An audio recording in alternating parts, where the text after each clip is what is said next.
Hi everyone, I'm Gabriel and I am an actor, singer, writer, training to be a dancer, and a voice teacher, which some of you are probably watching this video because you know me that way. It's one of the main ways in which I make a living. And this evening I have the privilege of having my friend Terrence, who agreed to indulge me in this idea that I've had of having a conversation with another artistic and sensitive man.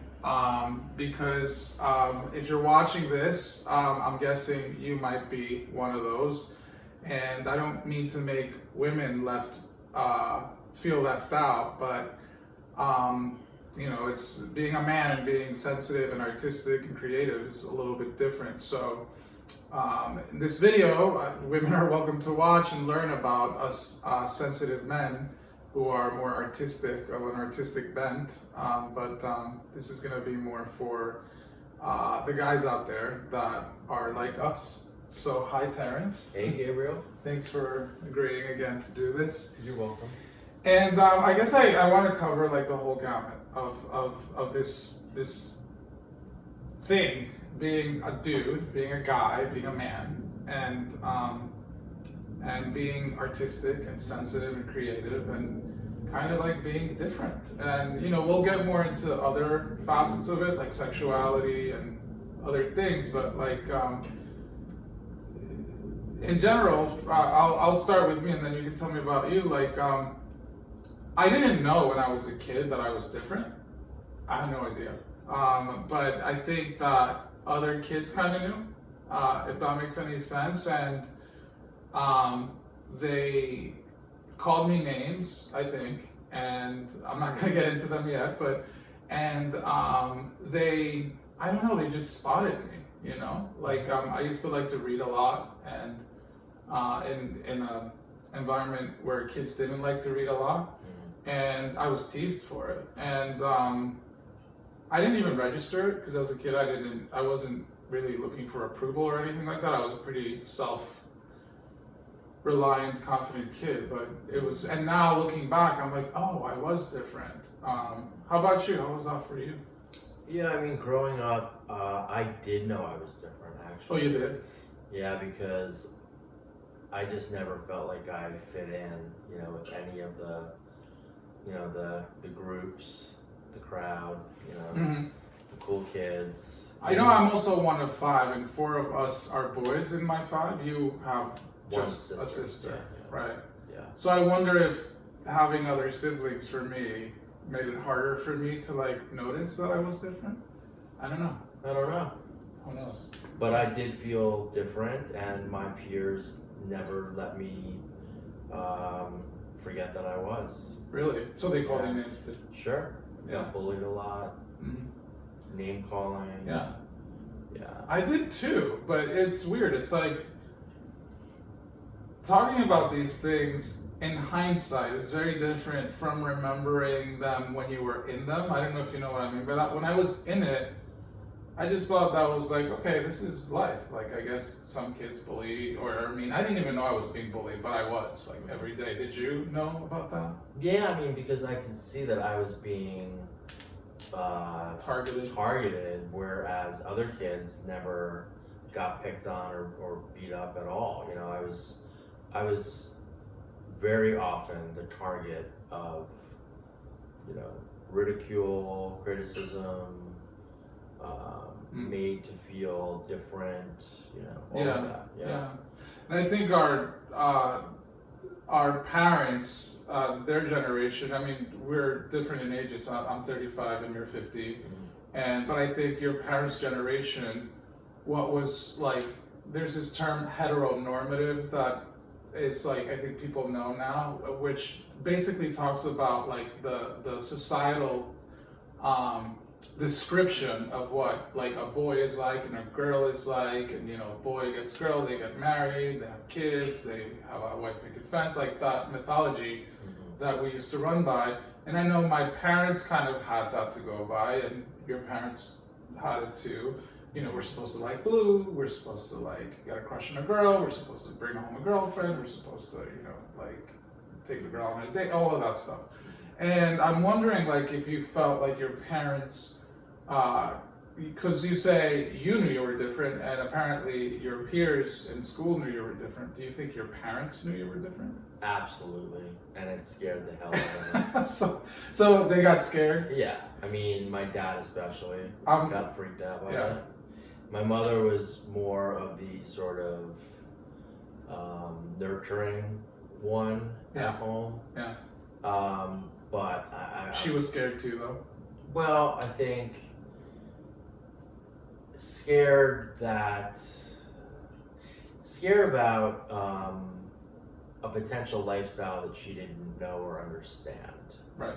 Whereas my dad was really, I think he felt threatened because he didn't have the kind of son that other fathers had, that played sports, that was out on the street, that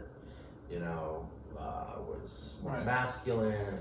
But and here's where I want to make a very careful distinction, because as a voice teacher and as an acting coach and as a person out in the world, this is where I want to be super careful, because I happen to know you're a gay man and I happen to be a bisexual man, but there's a lot of straight men that have this too. And so when I was asking you the question and you were answering it for whatever reason, I was thinking that we were talking about you being a gay boy, which is the distinction. That's why I want to frame this as a sensitivity trait, because I know straight men, heterosexual men, Yes. that are different, that like to play the guitar, that don't like to, aren't so much into, well, they can be into sports, but like that write poems, keep a journal, that kind of stuff. You know what I'm saying? Sure.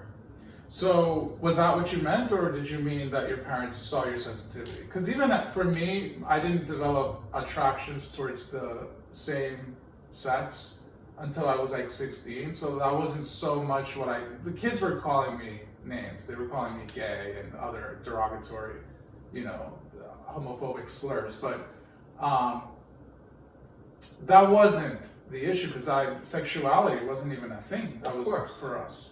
But because people identify sensitivity and those less sort of like team-oriented sports or kind of combative behavior, right, as gay, right, people just assume that. Even introversion, like right, even being introverted, which. Yeah.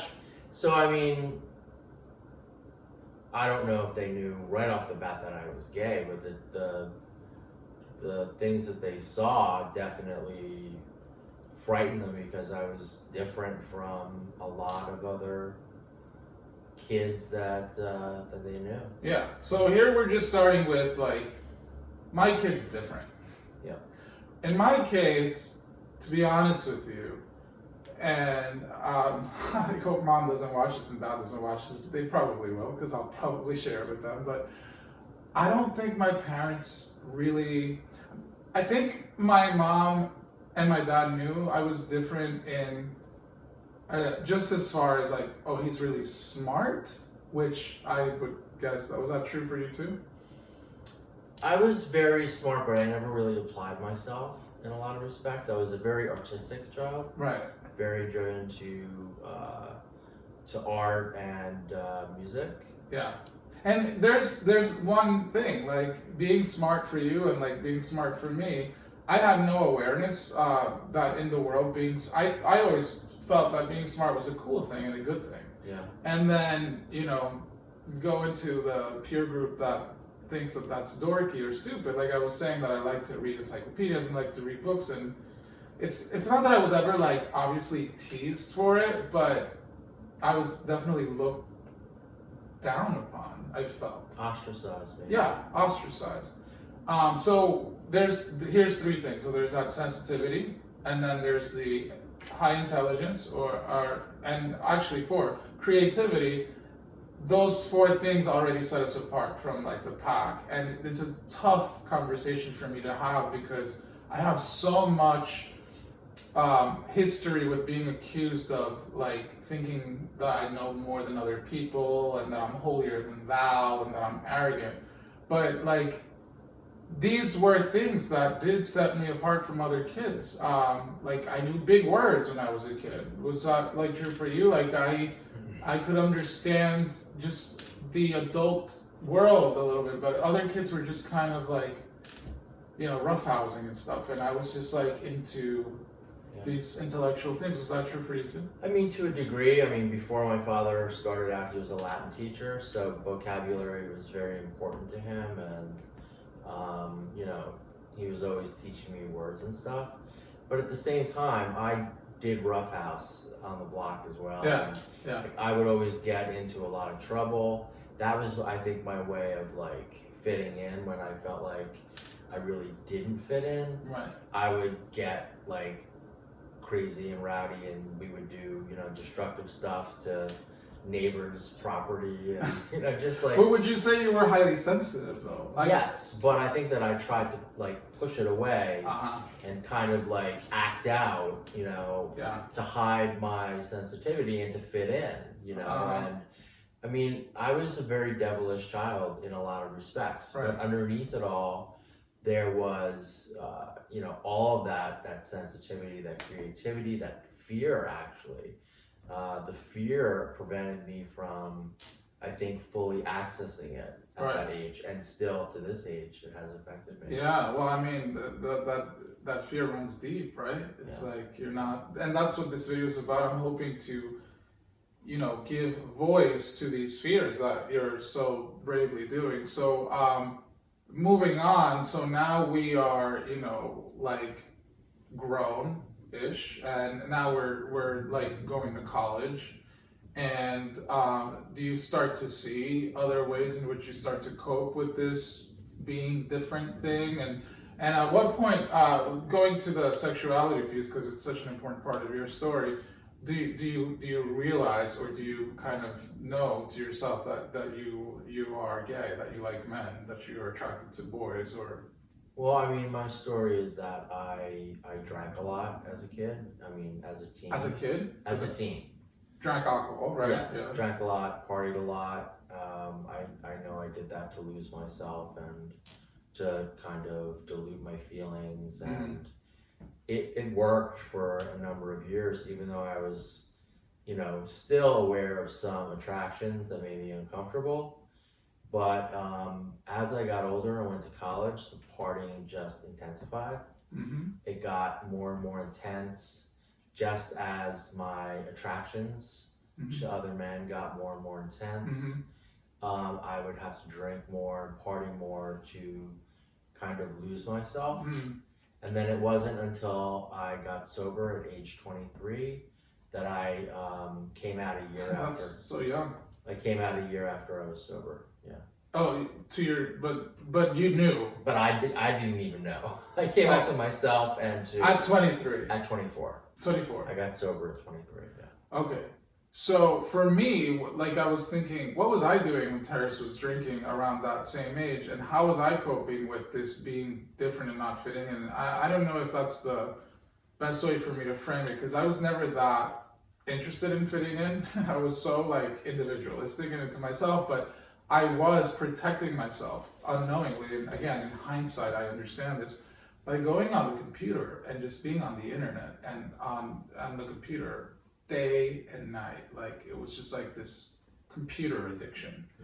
I wasn't so much watching porn back in those days, so I want to bring that into because we had dial-up, so it would take forever to like watch like a 2-minute clip, and sometimes I would try to like watch a little porn here and there and use like, I remember as a young kid, I also used like masturbation a lot to like check out, like, and so I was like masturbating compulsively, like tons of times. So I wasn't drinking, but I was definitely using the internet, and then around that time. So now you're 23, and so I'm guessing you're graduating college, 24? I graduated, I think I was like 21 or 22. Oh, Yeah. so 2 years after college? Well, a year after I got sober, I'd say maybe I don't remember if I graduated at 21 or 22, but I started going to some AA meetings at 22, but I didn't like commit to the program until I was 23. And then after being sober for a year, there was no more buffer and there was no more like screen that prevented me from fully feeling my feelings and knowing that I was very potentially a gay man. How'd you hear about AA? And that's one. And two, how the heck does a 20-some-year-old kid like sign up for this and agree to like, oh yeah, I have a problem? Because I mean, there's a lot of kids in college that drink a lot and they would never admit or even care to explore the lens of AA. I mean, for me at that time, it was really obvious that I had A problem. not necessarily because I drank around the clock or anything or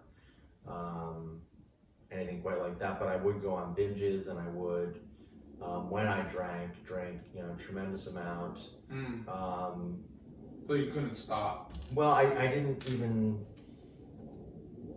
at first have the desire to stop, but it became so painful that, I developed the desire, the willingness to put it down. Mm-hmm. Who told you about AA? I mean, I had heard of AA, but I certainly never thought about it in regards to myself. But a therapist. Oh, okay. And then my mother started going to Al-Anon, Mm-hmm. and she really helped steer me into cool. AA. Yeah. So your dad was drinking? Why was your mom going to Al-Anon? For me. Oh, for you. Oh. She knew that I needed to go to the program. Yeah. Ah. And my dad never drank. Wow, I didn't know that you were your mom's Al-Anon qualifier, as they call them. Well, I mean, I don't know how many, meetings she went to over the course of time, but in the beginning when I was really just like she was very down concerned. And out, yeah, and she didn't know what to do because I would just lay around and, I'd be just completely lost in my own, misery and my feelings, and I had no direction. I had a lot. That is a far cry from the man that I met and that I know. Wow. Well, I was driving her crazy. Yeah. So I think she was ready to do just about anything. And at first, when I went to AA, I mean, 23 going into AA, and back then it was, of course, I viewed everyone as old. Mm-hmm. But they really were an older crowd than these days. Mm-hmm. Mm-hmm. Plus, all the meetings were smoking meetings, so everyone smoked. And I'd be like, I don't want to go there. I'd find any excuse not to go. Right. And eventually, I started to meet younger people, and that's how I got sober. Kept going. Oh, so you found like a peer group, like yeah. Yeah, well, I found therapy too. Sounds like you found it in your early 20s, late teens? Early 20s. Your parents sent you? Or? Yeah. Yeah, because I find that there's a correlation between like sensitive people and therapy, because, people that aren't as sensitive either feel like they don't need it or don't want it. But for me, I remember I found therapy just because I thought the idea of going to it was a good idea. Like, it sounds like a good idea to go to a therapist. I started going to therapy, and I just remember like the floodgates were opening about like all the crying. A lot of the stuff for me was like, I had a difficult relationship with my mom. Not just because I wanted her to be who I wanted her to be. She wasn't like that, so I just was constantly trying to do that. So I went to therapy, and I remember I started like talking about these stories about like things that happened to me around my mom, and I just could not stop crying for like weeks and weeks. Was that what therapy was like for you? Therapy for me was more kind of self-exploration. It wasn't so much. I mean, of course, I talked about my parents, especially at that age. That's a huge part, yeah. But it was more like delving into my issues right away because I was, a newly recovering or about to recover alcoholic. Yeah. I had a lot of feelings coming up and attractions that I was not comfortable with at that time at all. Plus, I was diagnosed at that time with bipolar disorder. Mm, So I had a lot going on, scary. within myself. Yeah. Yeah. Yeah, that was another thing I wanted to talk. Bring in mental illness and this sensitivity, because I've been hospitalized before, and I also know that many sensitive people do. It's a pretty common thing. It's like the world is such a rough place for us that we kind of become overwhelmed and then kind of need help, which is why I think it's a good idea to get therapy. So now you are aware that you're gay, you're accepting that you're gay, right? And you are 24, and where are you now? Like, where in the world are you now? Are you out on your own, or are you still at home with your parents, or? I left and I moved out of state at 25. Mm-hmm. And that was where I really came out. That's where I think I felt like I was far enough away from home that I was able to more fully kind of embrace who I was at that time. As a gay man and as a bipolar man and as an alcoholic? Or? Not so much a bipolar man. That didn't come up for me until a little bit later on. But I caught myself. I have to apologize. That's stigma. It's not a bipolar man because that's not a part. It's a man with bipolar. A man with bipolar. Yes. Right. Sorry about that. That's okay. I'm still learning. Yeah. So, as a gay man, you're 25. Where? I lived in Atlanta. Oh, okay. Yeah. And you're by yourself? Yes. Well, then I had a relationship for a while, and What were you doing for work? And I was working in retail and in merchandising at that time. Yeah, so this is another thing I want to talk about, career and good fits for sensitive people. And I know you because I'm your friend, and retail and these sales jobs and these high pressure jobs. More often than not, I'm not gonna generalize, aren't the best fits for creative, sensitive people.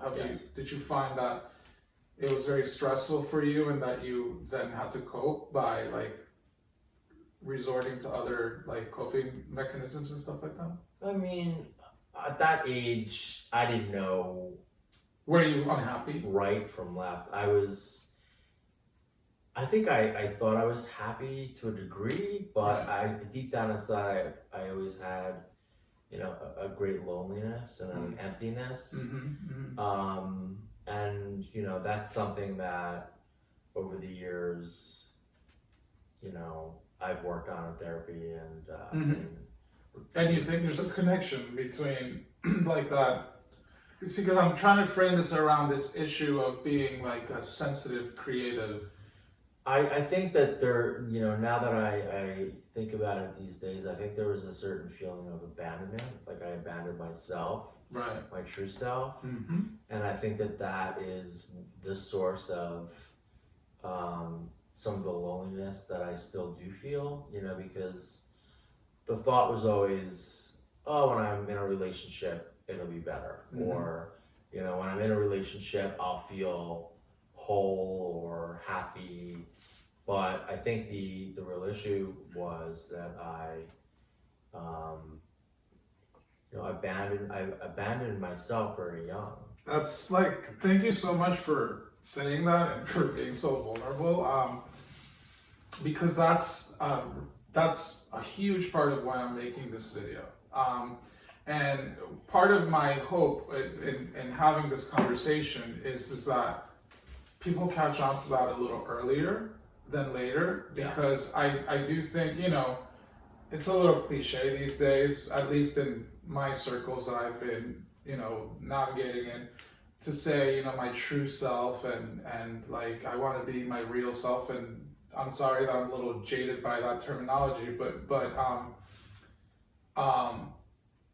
I think a lot of people are doing some version, and it fits, of abandoning their true self out of fear of not fitting in because they're a part of a minority. And I think historically, minorities are, like you said before, ostracized, like I was.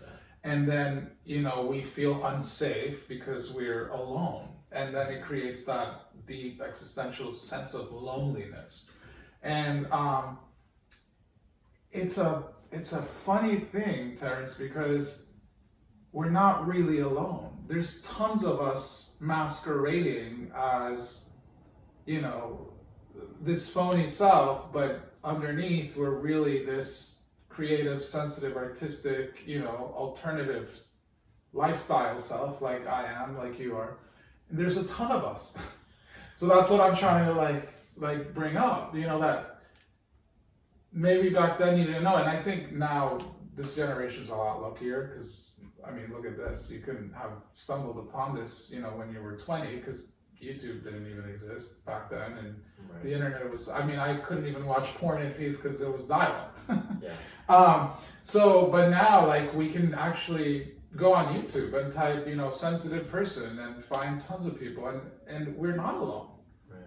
But that feeling of aloneness is, it's a phony feel. I don't.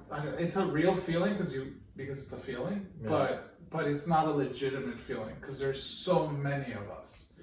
And I remember for me, I found my voice teacher, and because I'm a singer and stuff, and I was taking voice lessons, which was way more in my case beneficial than therapy, to be honest. And I love therapy, and I still have done tons of it, because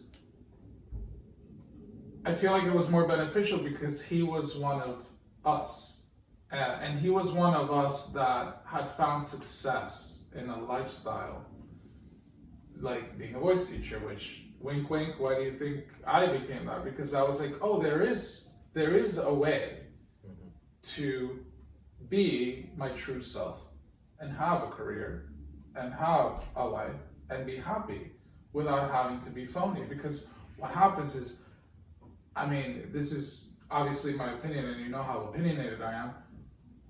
People get really depressed when their biology, their biological makeup and temperament is of a sensitive, artistic, creative.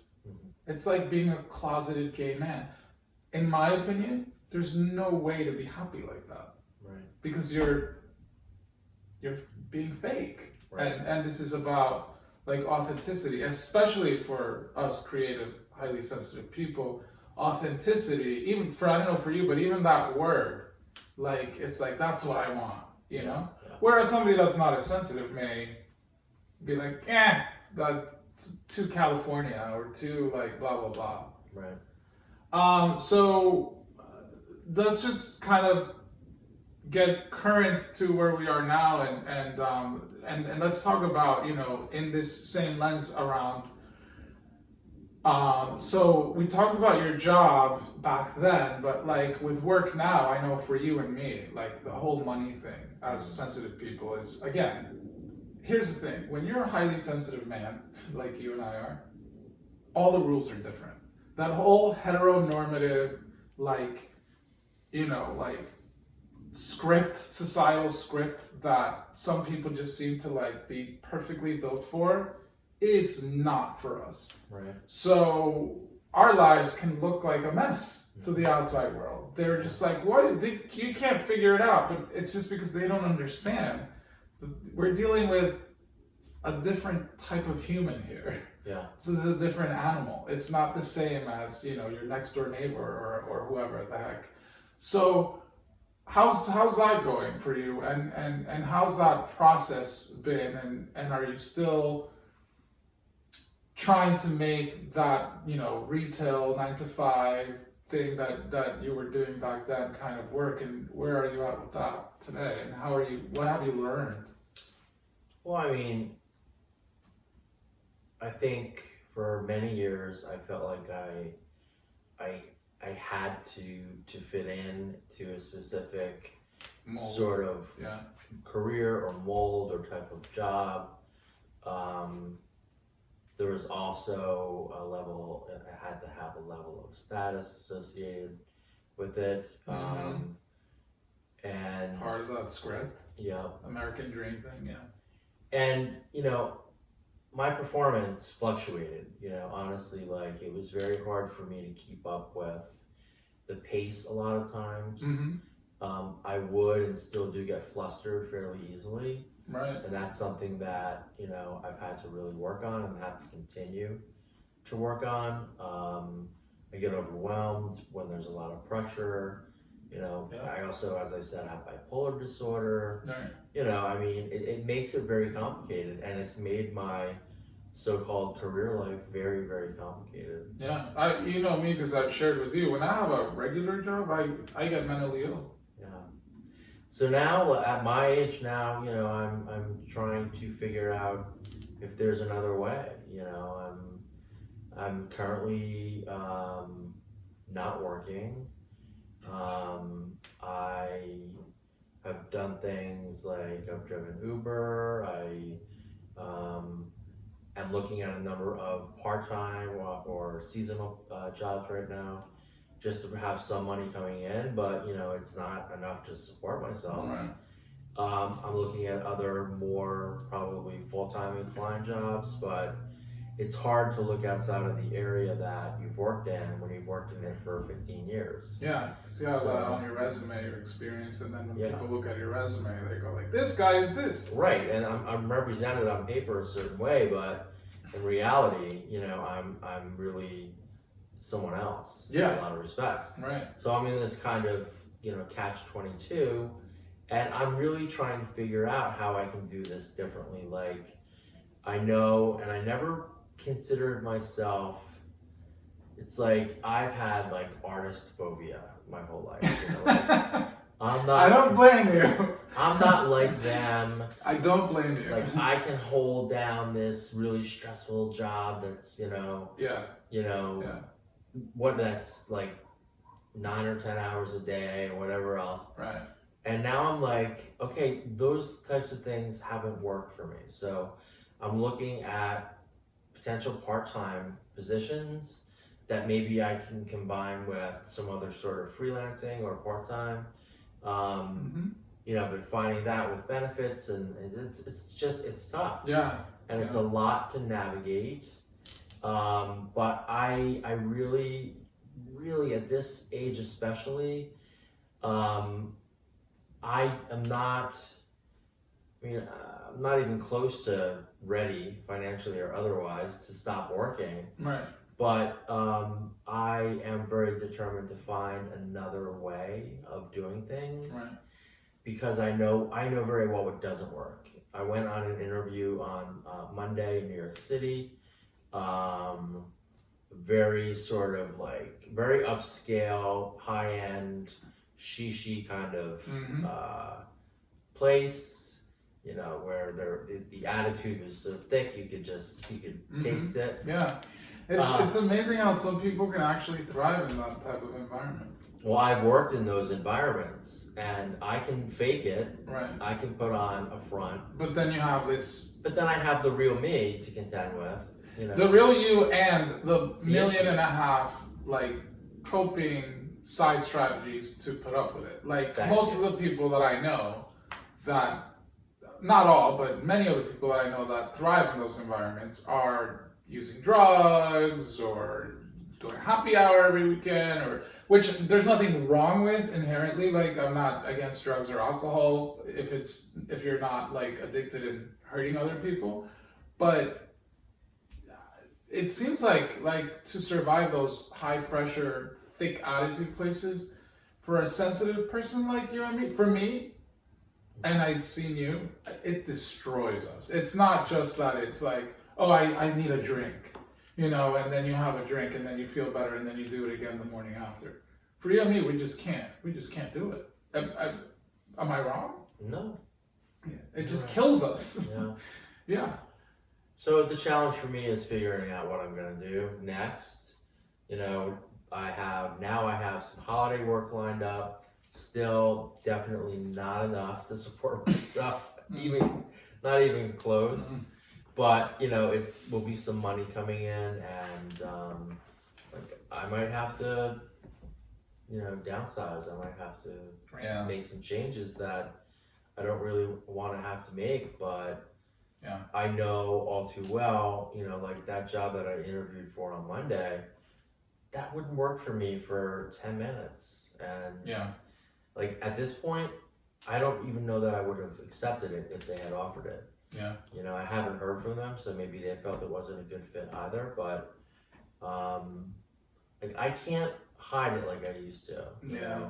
In an interview, I'm more transparent as opposed to selling a certain look or image or Yeah, I mean, you're exhausted because it takes a lot of energy. Yes. And I find that people do get tired of hiding this, and I do think it's important to talk about like things like, for example, downsizing. For me, you and I come from, would you say, like middle class, upper middle class ish, and here we are, no longer in the comfort of, mommy and daddy, and we're still kind of dragging this middle class like lifestyle that we can't really afford anymore because of our issues with fitting in these like careers and jobs that are just so stressful. For me, a lot of people look at me, because that's the thing about you and me that's very confusing. We're friendly, affable, like intelligent, bright, educated, and people look at us and it's like, why can't he figure it out? They just don't understand that we're sensitive.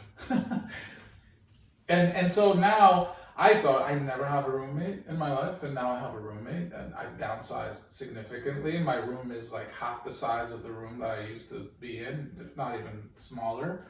My life is not nearly as middle classy as it used to be. I'm not ever going to insult, people with much less than me by saying I'm poor, but because I'm not. But by comparison of how I used to live, there's a part of me that can feel like I'm living in poverty, which is ridiculous because I grew up in a third world country and I saw people having dirt for a floor. But that's another rant and thing that I'm jaded with. I do think I'm very privileged still, and I still have a lot, but I kind of got used to being so comfortable, and so did you. And now the thought of downsizing and the thought of it makes us endeavoring to be authentic unappealing, and it makes us want to go back to this phony version of ourselves because that seems to be more safer. Yeah. But then again, we get mentally screwed up. We get anxiety and depression and insomnia and this and that. And so for me, I'm so like, since I was a kid, I don't get this sense from you. I'm so like biologically sensitive. Like when I have a little bit of distress, I don't make excuses for it. I just go like, what am I doing? What do I need to stop doing? Like, and I'll quit a job like that. So people see me and they go like, wow, Gabriel, you're so resilient and you're so happy and you're so this and you're so that. They don't understand that like the reason why I'm like that is because I am living life by my design and kind of honoring like when it's like, so, I'm self-employed and all of that. And that's what creates this illusion that I have it all together. But throw me in a regular job and you're not going to see it because I'm pretty good at regulating my emotions and stuff. But I am sick inside, and I end up in a hospital. Like, you know this about me. Okay, two more topics, and then we'll wrap up. I want to cover, and this is like almost ridiculous that I have to cover this, but you and I are single men, and we are, at least at the time we're shooting this video, who knows, we want to be in a relationship. Am I wrong? Yes. So dating as a sensitive person is another thing. Like, sometimes I fantasize, I haven't done this and I don't think I'm going to do it because I don't think it would be a good idea, of like going on one of those dating websites and like what I would write on the profile. And when I think about the things that I would write on my profile, I chuckle because I'm like, would anybody really like go for that. Like I know outside I look good, people go like, oh, what a handsome, fit, like friendly guy or whatever, but the way I am inside with these, super curious, inquisitive, intellectual, deep, emotional, rich, and just I might look like the rest of the people, and you might look like the rest of the people, but inside we're so different. Yeah. Like for example, you're sober, right? And do you ever think that would affect like your dating life? Because people would be like, I don't want to be with somebody that can't have a drink with me. Of course. Yeah. It's come up before. Yeah. Yeah, and other things like being sensitive or thinking of downsizing or making this transition from this phony life to a new. Do you feel like it scares people off? I think that it has the potential to. But if I'm with someone and they drink moderately or they have, cocktail or wine with dinner, I have no problem with that. As long as they're not like, I want you to be able to drink with me, or but I don't mind someone who drinks as long as they're not showing signs of being alcoholic, and or drinking to that degree. Well, that wouldn't be good for you. But the question is more the other way around. Like, how do you feel other people in dating as you start to kind of let yourself be known, as you are in this conversation, perceive you and relate to you, and what kind of person do you feel would be attracted to you as a sensitive man? Well, I think somebody who doesn't have the attachments to all the trappings of bingo, the fabulous gay life, and right? That I've never had any. I mean, when I was very young, I thought that might be interesting, but right, sure. Honestly, like I've never really gravitated towards that, right? And I have absolutely zero desire to go there, right? Or to pursue guys that run in that circle, to the circuit parties and the for the heteros out there, for the straight people out there, would you say what the trappings of the gay life are in your view? Well, I mean, what do you think? What do you think? Well, just this whole like being at the gym like for 3 hours a day and using steroids, and of course this is like the cliche, like vulgarized version of what homosexuality is like. It's like the cartoon versions, because in the same way that the heteronormative narrative has a script, there's I'm making this up. I'm not making it up. I'm sure if we Google this, it exists. A homonormative thing is just going on vacations all the time and having fabulous lifestyle and.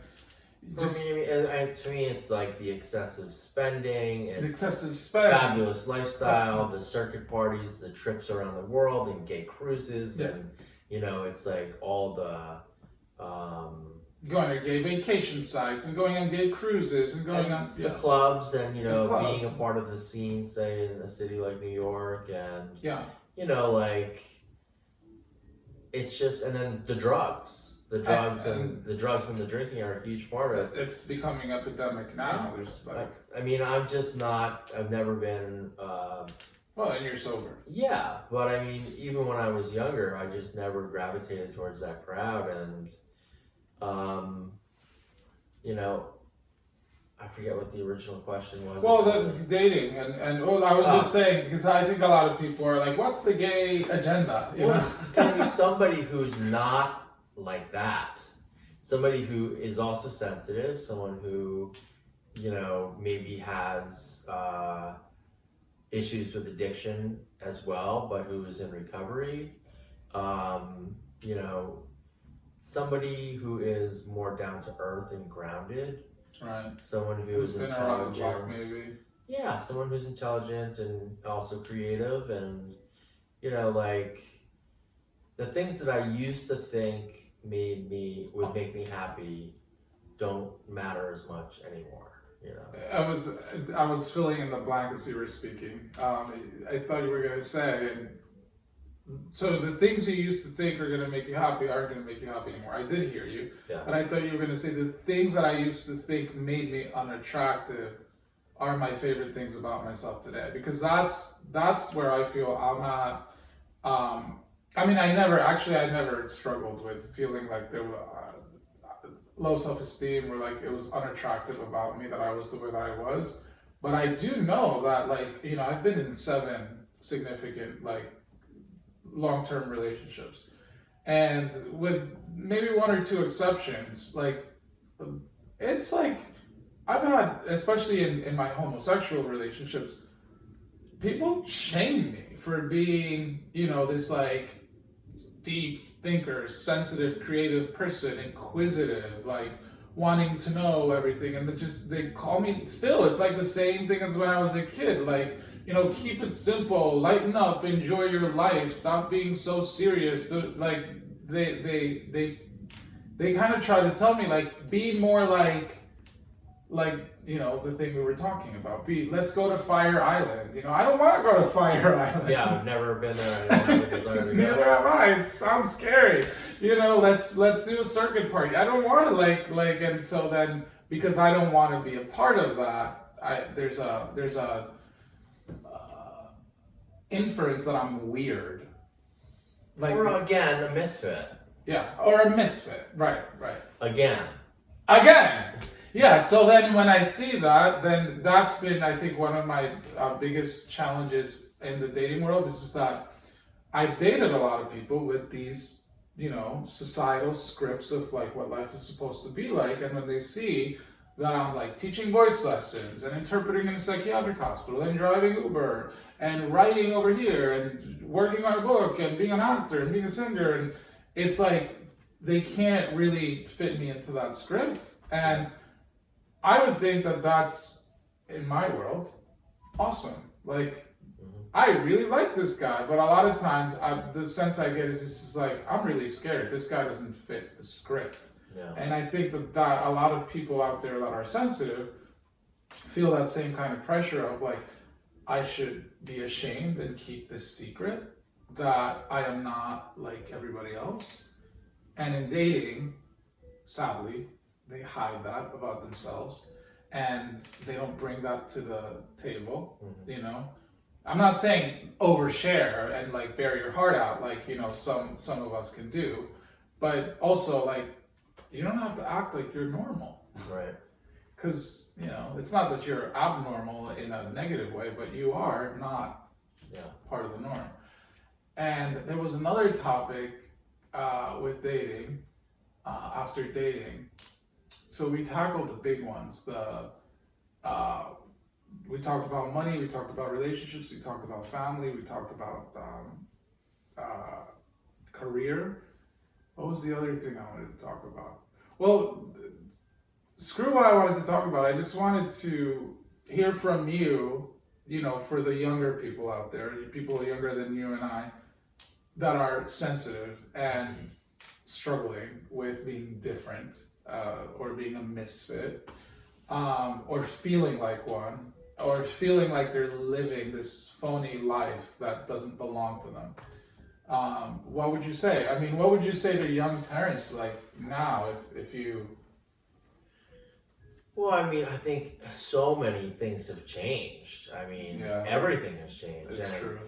The world, at least the culture in the United States, is a lot more inclusive than it's probably ever been. Absolutely. And even though we have all of this political nonsense, that'll never change. But I think socially, right, there is a lot more acceptability, not just around being, gay or lesbian, but being, trans or identifying yourself however you might want to identify yourself. I think there is at least where we are, because we're like right outside of New York City. Yes, but I mean, like there was no support of any sort, like no one to even go to when I was growing up. Mm-hmm. And so I stuffed everything, I stuffed it for years. And no wonder why you drank. Yeah. So, today I think there's so much support for young people struggling with identity who may or may not be very sensitive, artistic, creative, whatever. Like, and I think career-wise, there's so many more options. You know, back then you were expected to choose a job or career, stay with that job 20, 25, 30 years, retire. That was the norm. Right. You know, that was what was expected. Yeah, and that's what your parents were trying to get you to do. Yeah. Well, I mean, that's because that's the only, it was my dad really that, he, you know. That's all he knew. It's all he knew, and he did it very well, and it fit for him, and it worked for him. So of course he would want to pass that on to me. My mother's job history was a little different, but you know, still they had certain visions for me that weren't gonna fit and weren't gonna work, and I think that's well intended but misguided. Yes, misguided. Yeah, and I think that's not just the case for myself. That's the case for all the young gay and lesbian people that grew up when I grew up.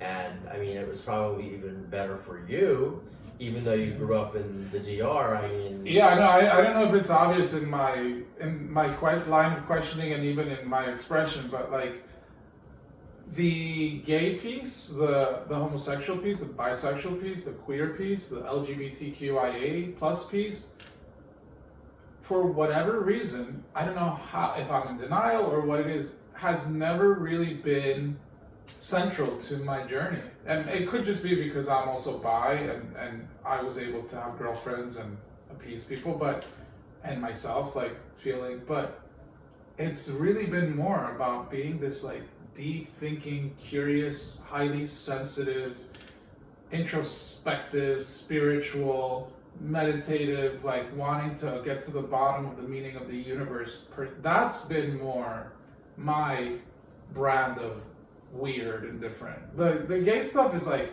for me, was like this big. Well, the gay stuff was the big stuff for me. Yeah. Yeah. I don't know if it's because of the generation though, because I know a lot of people in my generation would call that their big ticket thing. Yeah. I wouldn't, and I think that also makes me a little weird in dating, because I'm dating guys that are struggling with this. When I dated guys that are struggling with their gay identity piece, like it's hard for me to like relate. Yeah. To be honest, like. Well, you also grew up in another culture. Right. And that. A very homophobic one. Yeah, and so that may very well have had its own effects on you. Yeah. You know. Or pushed it all kind of down. Exactly. Yeah, makes sense. Yeah. Yeah, I haven't really looked at it enough, but I do know that for me, what identity-wise, what has created the most, at least that I'm conscious of, turmoil, is being an artist, being a sensitive man, being... I think so we had a little interruption because my phone started to ring and I'm recording this on my phone, but yeah, we were wrapping up with some final points about things to say to sensitive people out there that what kind of words of somebody that's been through it and felt it and struggled with it, like what kind of things could you say? Well, we were talking about all the support there is now. Right. I would say take advantage of whatever support you can get.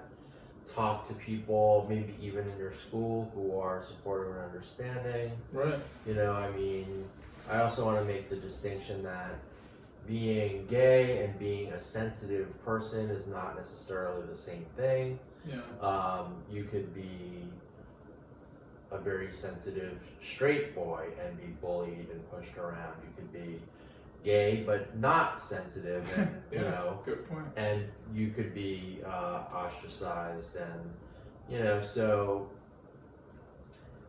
I just think there's so much more out there, and I'm not really educated on exactly what there is out there for people. Yeah. But well, I mean, and if you're watching this video, you can write me an email. I'll put it on the description or in the comments or something, and I can point you in the right direction. I know that these conversations are not the most popular, so I say that with a lot of confidence that I'm not going to get like flooded with email because I've made that offer before, and there's one or two people that would write in.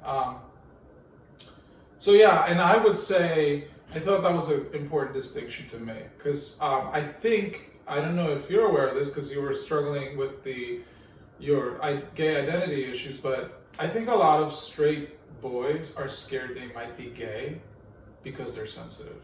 Right. And I've had these conversations Yeah. multiple times with multiple straight men that are like, does being sensitive make me gay?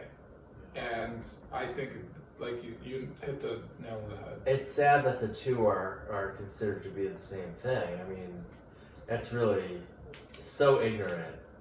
It's Yeah. ridiculous. That's what we're trying to do here, to dispel some of that ignorance. And yeah, it does happen a lot. And it's so bad that I often, like, this is how deeply, it's a version of homophobia. I've thought that straight people were gay because they're highly sensitive. Yeah. Like I'm a musical theater actor, and there's straight guys doing musical theater, and everybody's always like, is he really straight? And then you do a show with them for a year or two, and then you're like, obviously he's straight, because it just becomes obvious with time. But initially, when you see a guy dancing and singing and being so expressive up there, it can seem like they're gay, but it is ignorant because we Yes. have these. Yeah. But like you said, there could also be a gay man that is not sensitive and that is very rough and very unempathetic, and Yeah. that happens. So I want to say these things to people out there watching this about how to get through this. Is Terrence hit the nail on the head. Like, times have changed so much. The fact that you can watch this video and get support like this and have a conversation like this, be brought to your living room, bedroom, wherever you are, phone, screen, wherever you are, it's a privilege. And instead of this is where I think we sensitive types need to get some real tough love. Instead of being in self-pity, which is not what the point of becoming aware of this sensitivity is, to be grateful that you're highly sensitive, because it's a huge asset and it's a very important thing for this world that I think we need more than ever, because we tend to be highly empathetic, highly creative, great listeners. We can express ourselves very well, as you can see. And it's okay to brag about your strengths, because what we've been doing with our sensitivity, and what I was doing with my sensitivity, was like feeling sorry for myself. Why am I like this? And also, actually that's a lie. I wasn't ever doing that. I always thought my sensitivity was cool, so I'm sorry. But I know a lot of sensitive people do that. And we kind of think that it's cool to be crapping on ourselves for being highly sensitive. I actually want to say that your high sensitivity is a huge gift, and that even though society hasn't caught up with that 100%, it is catching up with it. And even though there's not as many jobs and opportunities and life paths or lifestyles or careers available to us yet, what we can do is, create our own path. And I think that appeals to our love of discovering our true selves and being authentic. So see it as a gift, and don't be in self-pity about it, and make a friend or two that are highly sensitive, that have succeeded in life. And yeah, find a good role model, and stay in touch, and don't be a stranger, and that kind of thing. And don't isolate yourself. What do you think, Mush? Well, I would say that, I call him Mush, that's my nickname for him. and I call him Mush. Yeah, it's a long story. So I would say that I never really felt sorry for myself that I was sensitive. Yeah. I felt ashamed. Good And distinction. I was taught that being highly sensitive, with everything that came with it, was wrong. That's at the core of my shame. Yes, I was gonna say being, but not my being, my shame. It's that toxic shame. that I was wrong for the way that I was made, for the way that I felt, for the way that I was created, and like it wasn't just like my parents or just my peers. It was growing up in the 70s in the United States of America, and there was no room for anything queer or gay or different or faggoty or anything else. Wasn't that the hippie time though? That was the 60s. Yeah, I mean that's when like straight people were having like tons of sex with each other. Yeah, but I mean, it wasn't like gay people were coming out left and right. Right. I think some gay people started to come out, maybe more Right. so than in the 50s and 60s. But Yeah. my point is that like I was shamed because of my sensitivity, and Oh yeah. that's separate but related to being shamed for being gay. So, I would say, I know that there are organizations against bullying and that sort of thing. I mean, you have to believe in yourself, and you have to believe that you were created a certain way, whether you believe in God or the universe or nothing at all. You were made a certain way, and you have to be true to yourself, and you have to believe in yourself, because no one is going to do it for you. No one is going to hand you your self-acceptance or belief in yourself. You have to really foster that yourself. And if you're lucky enough to have parents and teachers and peers that encourage you, then that's great. But if you don't, you have to really seek it out within yourself, and the rest comes with growth. It's a lifelong process. So well said. Absolutely. Yeah. I mean, I like to use the analogy: we're all handed a hand of cards, and some people get all aces, some people get this, some people get that. That's what you got, and now it's up to you, like, to play them to the best of your ability and to learn what to do with them. And if in your deck this high sensitivity trait, you're just gonna have to figure out how to play that card well. Yeah. And it's not easy, but you know what? Nothing worthwhile is easy. Right. And that's the other little piece that we have to throw in there. I mean, even for myself, as I've gotten older, I've had to learn how to use that sensitivity to my benefit. Like, really, like, feeling, for me, it's all about energy, and it's feeling out the energy in a particular situation, and determining if it's right for me or if it's not right for me. And it's the same thing with people. It's using the sensitivity and the heightened sort of awareness to make decisions. And sometimes, that can be difficult. That's when you bounce things off a friend. Like, I talk to Gabriel, he talks to me all the time about this kind of stuff. Yeah. Using our intuition and our sensitivity as an advantage, not as a disadvantage. Yeah, and you are gonna make mistakes, and that's okay too. Yeah. And we make mistakes and we learn from them. And sometimes we say no to something that we may have benefited from saying yes to. Sometimes we say yes to something we may have benefited from saying no. But we don't learn those lessons until we make the mistakes, or we, do the right thing. So, yeah, that's it. Just a lot of, and the good thing is like, if you're highly sensitive, I think, in my opinion, you have a leg up on discovering this self-love and self-compassion, because you can use your sensitivity towards yourself, and you can embrace yourself in that self-acceptance, and in that softness, and in that sweetness, and in that empathy. You can literally point that toward yourself and discover that. That's the spiritual component of this. I think we are at an advantage spiritually. We may not be materially or socially, obviously, but I think spiritually we have a leg up on people. And I know that that's not what the culture values at large, but ultimately that spiritual thing is where it's at. And with a level of awareness, around feelings and emotions and our shortcomings. I mean, we may appear to be,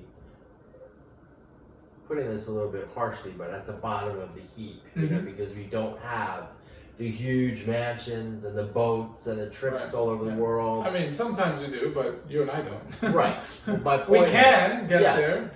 But I'm talking about like for right now, right. where we are, but we have other gifts that have nothing to do with material objects. Yeah.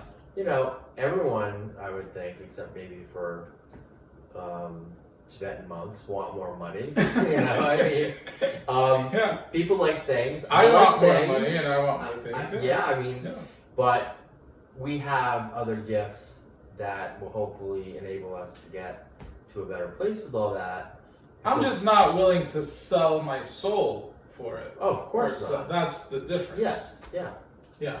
Like, I want to do it, I want to get there in a way that's in alignment with my values and with my integrity and with my sense of ethics and morals, and also with my self-care, where I don't get sick in the process. Yeah.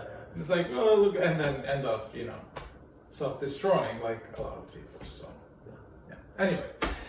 That's all. Thank you so much. I'll see if I can, I'll see the feedback that I get from this and see if I can have some more of these conversations. Maybe a part 2 with my lovely friend Terrence. Yeah. And that's it. Have a great moment. I'll say that because I don't know what it is right now when you're watching this. Thank you, Terrence. You want to say bye? Take care. Bye.